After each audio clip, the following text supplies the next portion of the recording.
Olá, pessoal! Sejam bem-vindos ao podcast Pós-Moderno. No nosso episódio de estreia de hoje, nós vamos entrevistar o professor Raul Felipe Lopes de Araújo, licenciado em Filosofia, Pedagogia e especialista em Educação Infantil e Educação Especial. Professor, o que foi a filosofia pós-moderna? A filosofia pós-moderna, né, é um movimento filosófico, né, que dá uma resposta assumindo pensamentos filosóficos modernistas, e essa resposta é, na verdade, uma crítica cultural, uma crítica de ipseidade, uma crítica de identidade, uma crítica histórica. Essa ipseidade de caráter pessoal, né? E se desenvolve até mesmo com uma linguagem histórica, com uma linguagem que foi desenvolvida, que foi captada durante o Iluminismo, né? E pensadores pós-modernos têm esses conceitos de repetição, assim como esse movimento pós-moderno. Esse movimento nos leva a uma crítica de repetição, traçando o surreal, né? Traçando uma grande narrativa, traçando a singularidade de existência humana, né? Do existencialismo mesmo. E essa filosofia pós-moderna questiona a importância das relações de poder. Então, a filosofia pós-moderna é esse grande movimento de caráter pessoal, assumindo, né, toda essa cultura de identidade, essa cultura histórica, essa cultura de desenvolvimento de linguagem. E essa construção nos dá visão de mundo, visões de mundo. A filosofia pós-moderna também, ela muitas vezes traz características que enfatizam distinções entre conhecimento e ignorância, entre bem e mal, entre dominação e obediência, entre existência e ausência. E essa questão do bem e mal é interessante enfatizá-la porque ela foi debatida lá com o filósofo Agostinho. Ele dá essa distinção do bem e o mal, eliminando o mal, né, excluindo o mal. E ele dá uma explicação falando que o mal não existe, o que existe é a ausência do bem, que para certos filósofos é uma coisa óbvia, mas ele vai além do que isso. Ele diz que se existe dois caminhos, se a gente já tem essa concepção de que um desses caminhos nos levará ao bem, a bons frutos, a uma boa colheita, e o outro não, por que eu vou escolher o caminho ruim, aquele caminho que eu não vou ter bons frutos? Se eu sei que o que eu estou fazendo agora vai me levar a algo que não é plausível ao bem, que não é concepção de algo que é bom. Então ele deixa bem claro, se você sabe o que é bom e o que é mal, e o que o mal vai lhe trazer mais mal ainda, por que eu faço aquilo? Então aquilo não deveria existir na minha vida. Só passa a existir quando eu não pratico bem. E assim, a ausência do bem automaticamente me traz um mal. E essa concepção de Agostinho é bastante reflexiva na filosofia pós-moderna, porque essas características, né, opostas de estruturalismo enfatizam essa distinção de uma coisa e outra. E aí ele envolve também nesse questionamento a sua religiosidade, envolve Deus. Quais pontos relevantes o senhor pode destacar desse período? Então, dos pontos mais relevantes, né, da era pós-moderna é a questão do posicionamento no nível alto, no nível de experiência e de existência das coisas que se interpretam como atividades de conhecimento limitado, de atividade de conhecimento que fornecem um material para tal conhecimento. Então, essa busca constantemente é, pelo conhecimento, tanto natural como cultural ou até mesmo derivado, é o ponto-chave dessa era pós-moderna, dessa filosofia pós-moderna. Então, esse limite de fornecer conhecimento é algo questionado na filosofia pós-moderna. Logo, haja uma insuficiência de conhecimento relacionada à existência. Então, a filosofia pós-moderna veio para interpretar essa atividade limitada e dizer que não é por esse caminho, que o conhecimento pode sim ser derivado de outros conhecimentos, de outras culturas, e que ele não precisa necessariamente ser limitado. Em uma simbiose completa, as conquistas do homem antigo e moderno feita de uma forma que deve muita atenção de ambos.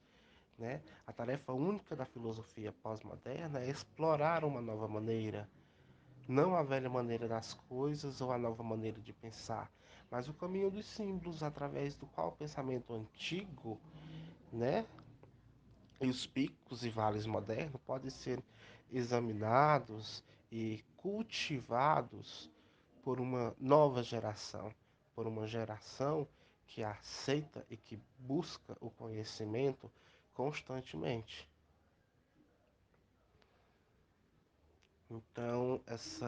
Então devemos encontrar declarações de recursos afirmativos pós-moderno, não só na negação deliberadas de certos valores iluministas, né?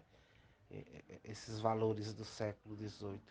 Então, esses pós-modernistas, essa cultura de conhecimento, acredita que a realidade natural objetiva e que, logicamente, há uma razão para a construção de conceitos que não são universais válidas.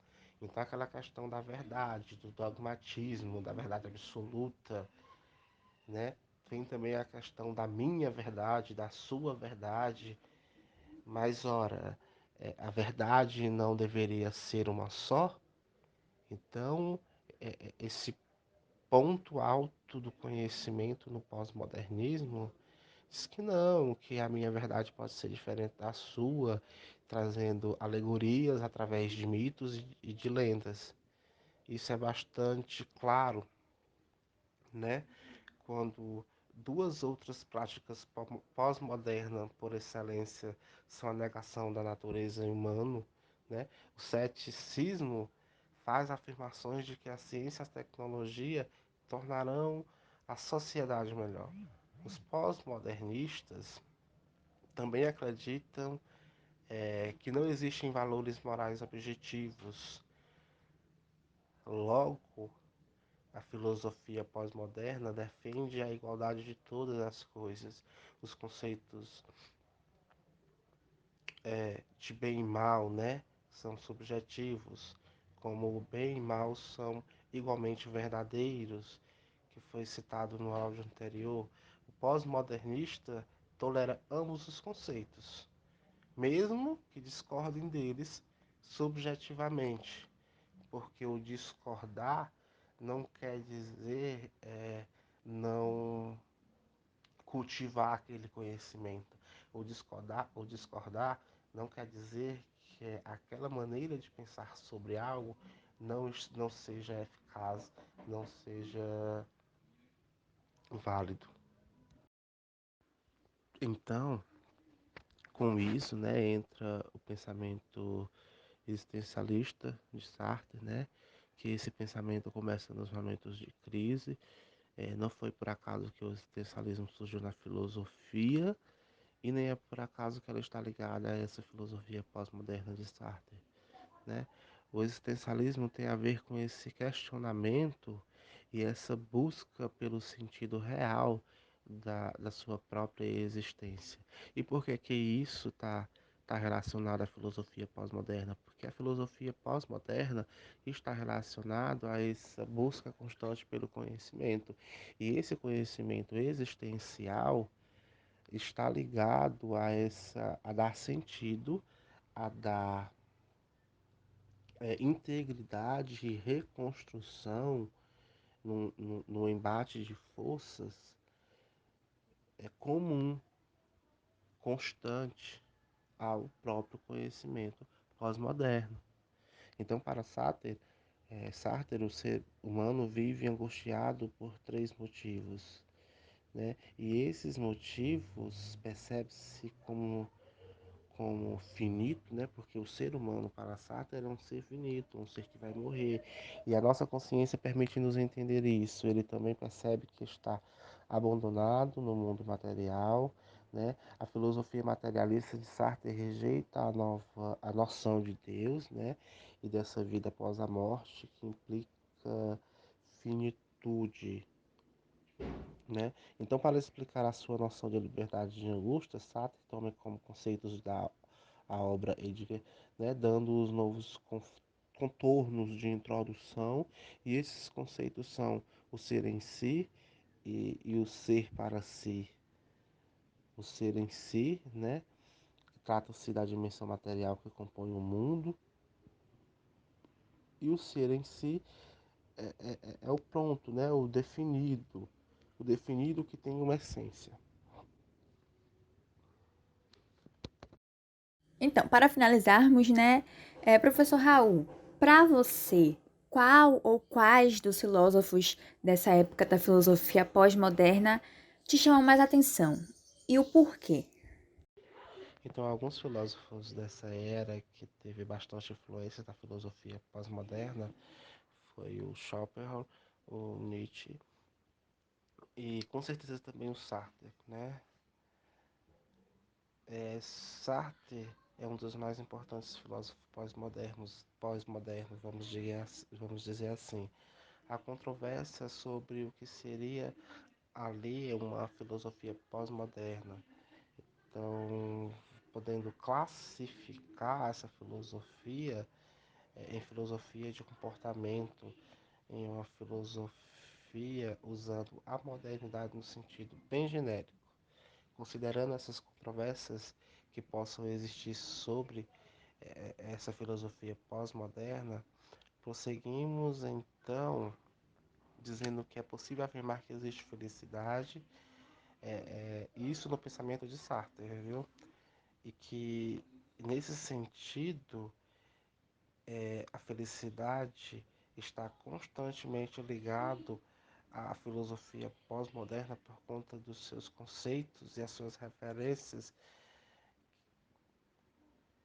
que veio do grego. Essas referências significativas de felicidade para Sartre, né, não era uma ilusão. Então, a partir do momento que a filosofia pós-moderna configurar a questão do conhecimento, um embate para uma busca constante, quer dizer, um não embate para uma busca constante do conhecimento, porque o conhecimento gera informação apropriada sobre os relacionados conceitos, relacionados a assuntos.